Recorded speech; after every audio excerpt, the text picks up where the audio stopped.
Now by George Galloway. First of all, you've beaten the Daily Telegraph. Who else are you going to sue for repeating the libel, given that other papers and indeed ministers criticised you? Well, let me get this one over first. It's been quite a gruelling affair. I had to risk total ruin to bring this case. If I had lost it, I would have been homeless, jobless and penniless and bankrupt and out of public office for good as a bankrupt. So it's not a small undertaking, such a battle as this. But the victory has been, as your report has just said, very comprehensive. But I have now collected, although I've not yet got the cash, £250,000 in libel damages in 6 months, from the Times, the Sunday Times, the Christian Science Monitor. So if you're in a role, you may as well go on. Well, I may well, but I'll, if you don't mind, take my legal counsel on that rather than discuss it on Newsnight. You are the only person that's actually claimed the documents were forgeries. Do you know who forged them? Have you an idea who forged them? Well, I've claimed throughout that the documents in the Daily Telegraph case were fake. I'm not able to establish that they're forgeries. We are talking about a photocopy of a document illegibly signed, citing a report from an unnamed intelligence officer found miraculously in a burning building in Baghdad. Baghdad is under the control of the Daily Telegraph's friends, the puppet regime. I'm not able to go there. I'm not able properly to investigate it. But I do know that the other documents in the other cases were found to be forgeries, and I have no doubt that this document is a fake. So why would anyone forge this exactly? Well, you know, you can say why, but you know for a fact, because in the very same courtroom, Court 13 in the Strand at the High Court, one of the world's great newspapers, the Christian Science Monitor, was forced to pay me substantial damages and make an apology of the most grovelling kind for publishing on its front page in 93 countries the allegation that I had taken 10 million... But who do you blame with this? Who do you blame, the ownership, or do you blame the editorial staff at the Telegraph? Well, I think the provenance of the document is highly contentious. I will be seeking parliamentary opportunities to discuss that matter further in the next days and weeks. One day we'll know who produced this fake document. But a very good test on these occasions is to ask who benefits. Who benefited from the attempt to destroy one of the leading figures in the British anti-war movement? And when you ask that question, certain answers flash up in your mind, and I think the intelligent viewers of Newsnight can work that out for themselves. So what are you going to do with the money? Well, I haven't got it yet because the Telegraph have asked for leave to appeal against the judge's refusal to allow them leave to appeal. It'll be some time before that's all worked out. But there is a general election coming up. I will be standing in, it's your coffer. In the Bethnal Green and Bow constituency, and it'll buy quite a few election leaflets. You will see time and again that 1994 film, and so people are still unclear about your attitude towards the regime. Just can you nail this now? Is it better for Iraq that Saddam has gone? Well, people shouldn't be unclear. Some of them are willfully unclear. This was made clear in the court case, with a volume, and I mean a volume, of denunciations from me going back to the 1970s. So is it better for Iraq he's gone? Iraq is definitely not better off today than it was before the war. Anyone who watches television knows that. But is it better without Saddam?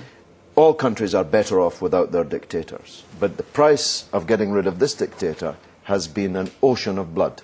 Galloway is here. Very good morning to you. Good morning. How are you?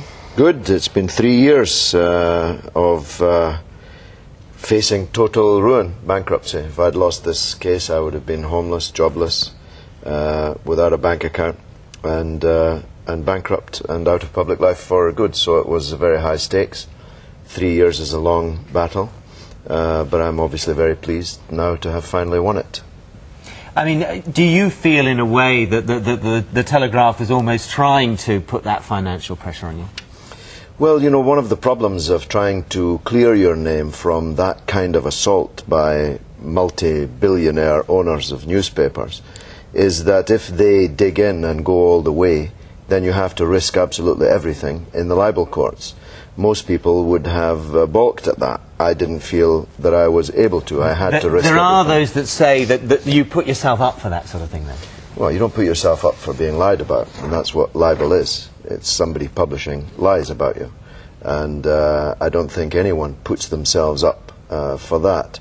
No, the Saddam regime never gave me any money, but the newspapers that alleged that he did have had to give me plenty, and had to pay out plenty. Now, millions of pounds, because of course 150,000 to me, 1.6 million in costs, and there are several other newspapers in the same frame. Can you draw a line under this now? I want to ask you about moving on, but Robin McKay in Scotland asks, if the US Senate committee invites you back to answer more allegations, would you go, and why give them the time? Well, I demanded that they have me back because I think I did quite well the last time, and I think it took our anti-war, anti-Bush campaign forward, and most, even critics, agreed with that. So that's probably the reason why they won't ask me back. But when Senator Coleman, the chairman of the committee, faces election next November, I'll be there in Minnesota, following him around. So how do you move on now? Well, I'm fighting the local elections, which are now 80 days exactly away. We're fighting all over the country. We hope to make a breakthrough, perhaps particularly in East London. But all the publicity over Big Brother, we have to talk about that. Sure. I mean, you were pretty largely pilloried by most sections of the community. You must have felt under pressure. You don't think that's fair? That's completely untrue. I was pilloried by most sections of the media. The same media that have been libelling me for 20 years, but far from being pilloried by the community. There are more people attending my public meetings, more people buying my books, more people buying Is that just the element of you being controversial? Well, you partly, don't regret yeah. that? No, partly. You're right. I mean, just because you're famous doesn't mean people agree with your politics, but it's not a bad start when people come up and ask you if they can take their picture with you. What about the question then that people will put, and have put, that why do you do what you do? Is it for you, George Galloway, or is it for the politics? Are they justified in asking that question? You know, life would be very much easier if I just acted like other MPs and sat in the House of Commons bar and picked up my cheque at the end of the month and wasn't even a legend in the house next door, never mind be asked into the Big Brother house. But I don't have unlimited time left to me in this life. No one does, of course, but I think that in the next 15, 20 years I want to spend my time out there in the public fighting for my ideas, my policies. After all, your news bulletin's been dominated today by the very issues with which I'm most associated. Iraq, the Middle East, the Bush-Blair alliance and so on. These are the biggest issues of the day. But isn't that the very point? I mean, those are the issues that you want to highlight, but because you're on Big Brother, that is what in fact dominates, not what you're trying to say. Do you feel that in a way you were done over in a way by the Big Brother experience? Well, did you realise it was going to come out like it was going to? If you'll forgive the pun, I don't believe in crying over spilt milk. I'm making use of... Did you regret that? Well, I was amazed. I was amazed at how that went down. I didn't think that would even make the cut, would even make the programme. Is that right? Honestly, Really? it shows you how naive I am. But, you know, I was dressed in a lab coat. I was asked to do something foolish for charity. We made more than £500,000 for charity, by the way. That's double what we made last year. And I was asked to behave like a cat. Would you do it again? Well, if the cause was right and the cause was going to benefit well enough, then I would. I see Rula Lenska's now signed up as a cat food face, so So you've helped there. Well, it's an ill wind that blows nobody any good. I doubt it's the last we'll be hearing from you.